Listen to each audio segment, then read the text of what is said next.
John D. Rockefeller. That boy was a gangster, and his legacy still lives on to this day. To all the philanthropy he did on medication and education with his money. Why I want to talk about him? Because I watched this pretty nice but very NPC documentary on YouTube, link down below. It was fun to watch, interesting. And I've known the Rockefeller for many years, but still always fun to watch something about him. Very interested about these kinds of people always. And this documentary goes through his life, and like any NPC documentary, the editing is really captivating. Like, you have no time to relax, it's always pew, pew, pew, pew, pew, pew. I don't know if it's good editing. It's like over the top editing, and the information is somewhat accurate but also very politically correct. The ending was the best, that made me laugh so much, but I will get to that. But even if it's politically correct, they had to acknowledge how ruthless the man was in business. He basically took over the oil industry in the 1800s when it first started in the good old US of A, and he had this crazy monopoly, and he was the first man in the world to have $1 billion on his bank account during the time, which is insane money due to inflation in today's money. So he really set his bloodline up even to this day. Like, Rockefellers are rich as fuck. And that money will never run out. Anyway.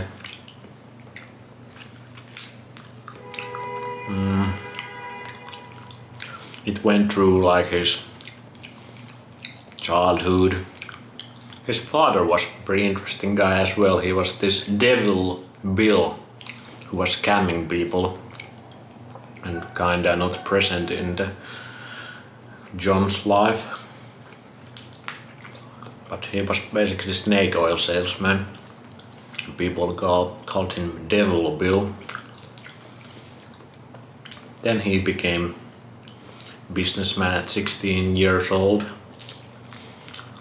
or at least get to the work. And then he was, according to this documentary, very devoted Christian, went to the church every day, family values on point, but then he was extremely cutthroat in business. That's how he was able to make his billions, took over the oil industry and destroy many other families' lives like a good old Christian would. Like, he had insane amount of enemies because he destroyed so many other businesses and families. So they went into that, how he took over, how he made the money. But then the ending was, there was even the scene, like, the John was extremely bad, but at the same time just as much good. Like, very bad but very good at the same time. He gave so much money away. He even gave United Nations, it's like the land they built the United Nations Capitol or the building in the New York. He even gave away the land for the United Nations. And he gave so much money away from medication and education. Like, bro, you did all this research for this documentary. Like, you had the childhood down on lock, but you didn't look what kind of things he gave his money away, because like why he gave so much money away to the education and medication. He basically destroyed the educational system and the medicational system for the whole world. He even said, like, I don't want nation of thinkers, I want nation of workers. And that's exactly what he did with the education. We didn't learn anything about taxes, finances, health, and he did exactly that for the health also. Look into that, how Rockefeller affected the doctors and health industry. He basically took the natural holistic medicine aspect, he demonized that, and he started the current pharmaceutical fucking corporation, which is one of the main reasons why everybody's so sick and unhealthy today. So he basically, in this documentary, it seemed like he did so much good for the future of humanity, when in actuality he basically put the final hammer down to enslave us all. And we still enjoy that misery to this day with the basically the education and pharmaceutical medication industry was started by Rockefeller Foundation. Look into it. So that's fun. But that good old John, if karma was real in this reality, he would definitely, and good always prevail over evil. He definitely would have gotten some bad ending. But good old John lived to a crispy age of 97 years old.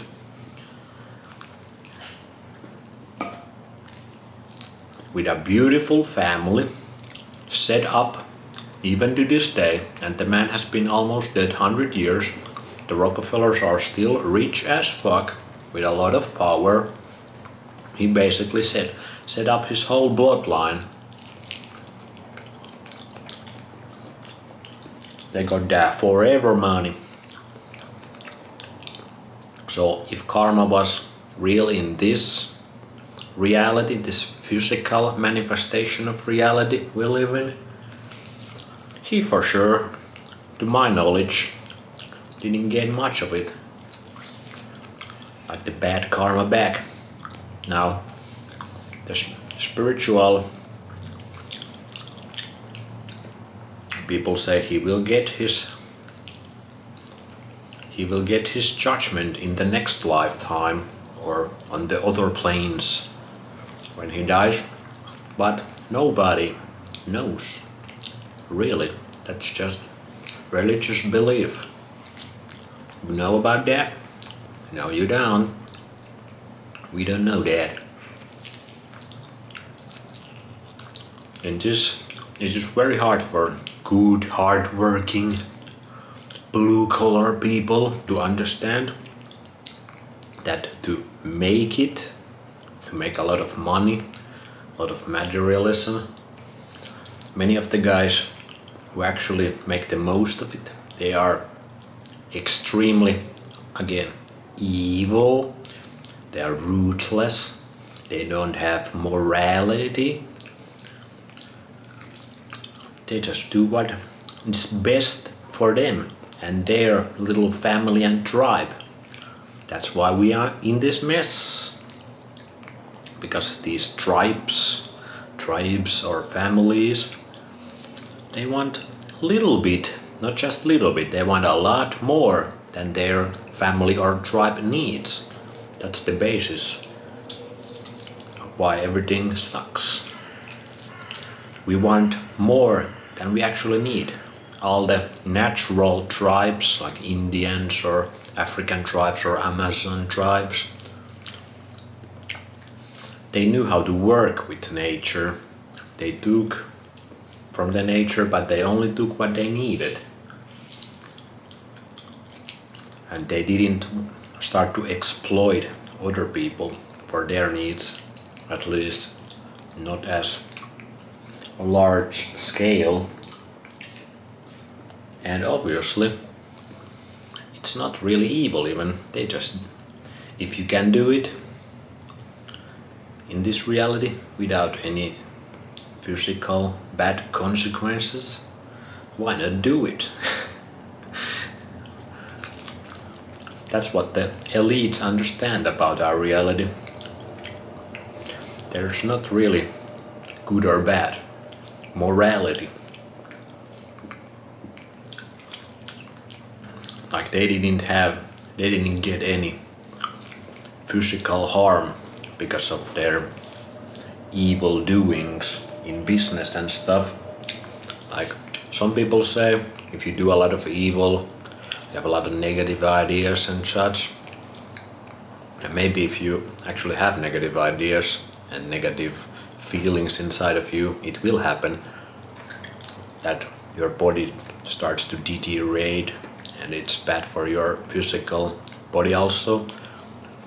But the thing is, you can do what looks from the outside very evil things in the world, but you can feel extremely happy about it, good about it. Basically be psychopath and sociopath, which are kind of fun terms. And this is what the elite people actually are. And the terms like how we demonize if somebody doesn't do what society seems acceptable is being sociopath or psychopath.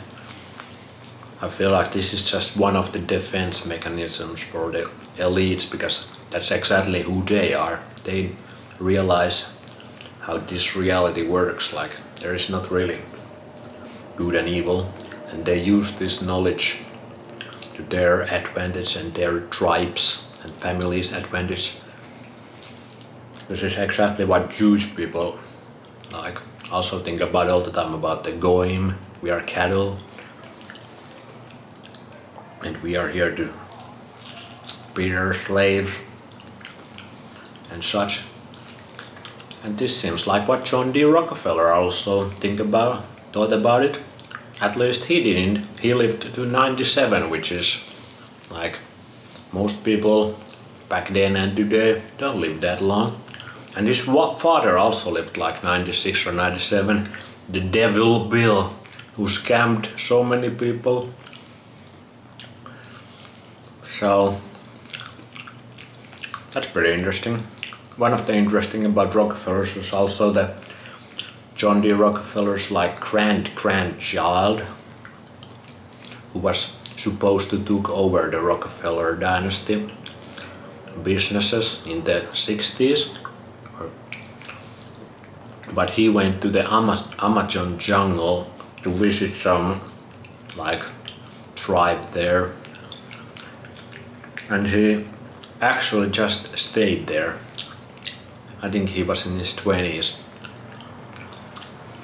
You can look this also up. He just stayed there. He was like, fuck this oil money, like this matrix system.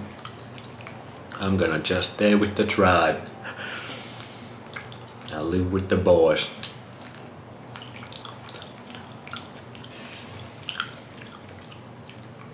Like think about if you would be born to this kind of family and you are really sensitive to the reality of things, like you feel a lot of things and you start to understand like what your grandfather and father did to get this money. It would be kind of fucked up. Like basically, you can do whatever you want your whole life and still not even put dent to the money. But he chose to go to the jungle, to live with the tribe. But anyway, that's it. That's how it is. That's the Illuminati magics. I wouldn't be surprised if this documentary was made with the Rockefeller Foundation made this documentary, because it kinda at the end made the John D. Rockefeller look like a kinda decent guy. He did some bad, he did a lot of good too. When in reality, he just enslaved us further. And we get to enjoy that even to this day. You can do your own research how his fundings, philanthropy, affected the educational and medical systems.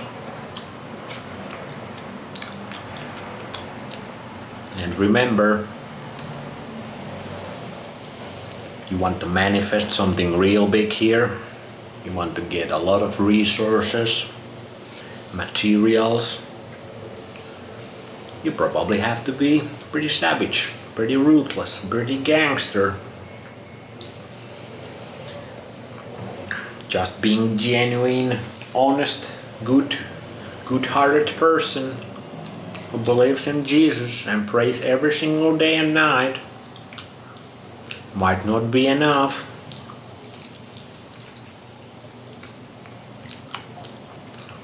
You gotta do what's best for you.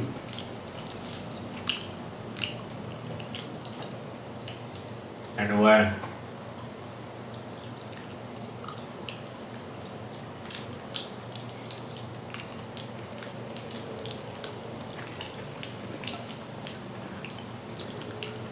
that's it about John D. Rockefeller.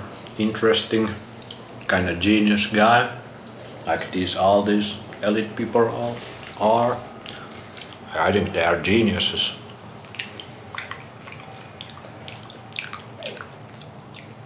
But they are very ruthless, very savage, very evil, very psychopathic, sociopathic. That's who they are, and that's how you really make it in this materialistic matrix game we play called capitalism or whatever. Anyway, see you on the next one.